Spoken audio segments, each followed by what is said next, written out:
Celestia Quicks has been mapping the infrastructure.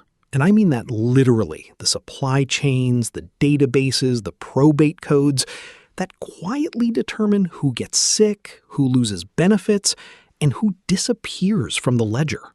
This episode covers two connected territories: how industrial cellulose and agricultural biocontrol methods may be driving the chronic illness epidemic, and how bureaucratic systems algorithmically remove vulnerable people from care and support.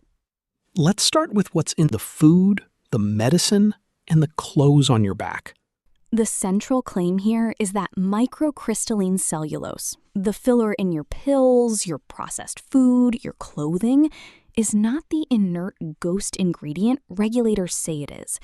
The question the Post forces is, what is cellulose actually carrying into the body, and from where? The Post puts it directly.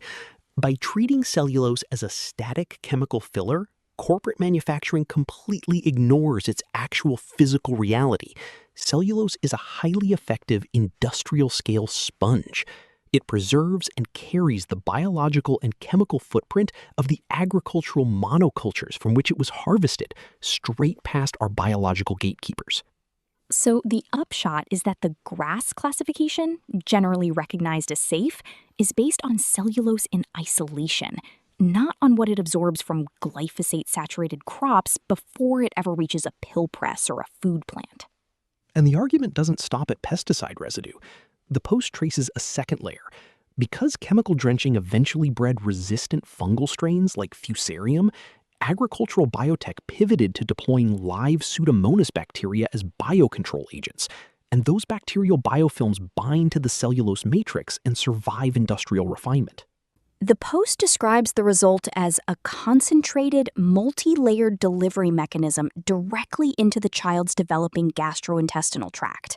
Pesticide residues, live Pseudomonas biofilms, and Fusarium mycotoxins arriving together in a pediatric medication or a corn syrup-sweetened snack. The Post calls this a slow Ebola. The same mechanism of cellular boundary dissolution, just stretched across generations instead of days. That framing is doing a lot of work. The Post also argues that regulatory capture completes the loop. Agencies issue non-binding advisories instead of enforceable mandates, and tools like the EPA's EJ screen, which let researchers overlay industrial toxicity data with community health outcomes, were removed from public servers as large industrial facilities moved into remediation zones. The Post's framing is that public debate gets redirected towards single variable targets, one painkiller, one vaccine line, precisely so no one maps the physical infrastructure behind the pattern. From there, the piece connects directly to how the medical system responds to the infections this environment produces. And that's where the next territory begins.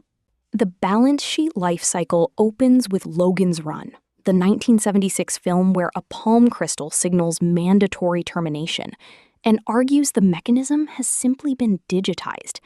The question it poses: what does an enforced life cycle look like when the enforcement is administrative rather than theatrical? The Post lays out the answer in 4 phases, and the first is the sharpest. Because federal regulatory oversight bodies like the Centers for Medicare and Medicaid Services and the Department of Health and Human Services Office of Inspector General possess no statutory authority to compel an individual physician or private network to provide treatment, the synchronized database tag functions as a permanent, unappealable blockade to clinical diagnostics and care. What this means in practice is that a flag in one EHR network, Epic, Oracle Cerner, Commonwealth, propagates automatically across interconnected systems nationwide. Changing location or insurance does not clear it. Then Phase 2 closes the trap. No clinical records means the SSA's auditing algorithm reads the absence of treatment data as improvement or non-compliance, and benefits cease, automatically, retroactively, before any notice arrives. The Post notes the author is a retired HHSA employee with direct administrative knowledge of these systems and is personally in Phase 2 of this pipeline. The piece frames that not as a personal grievance, but as evidence that institutional literacy provides zero protection once the flag is set. Destitution, criminalized homelessness under Executive Order 14321, involuntary psychiatric hold, discharge criteria that can't be met because benefits are gone. The Post calls the outcome a balance-sheet lifecycle, and the name earns its keep. Both pieces are mapping the same architecture from different angles, one at the cellular level, one at the bureaucratic level. The supply chain delivers the damage, the database manages the cost. Same ledger, different columns.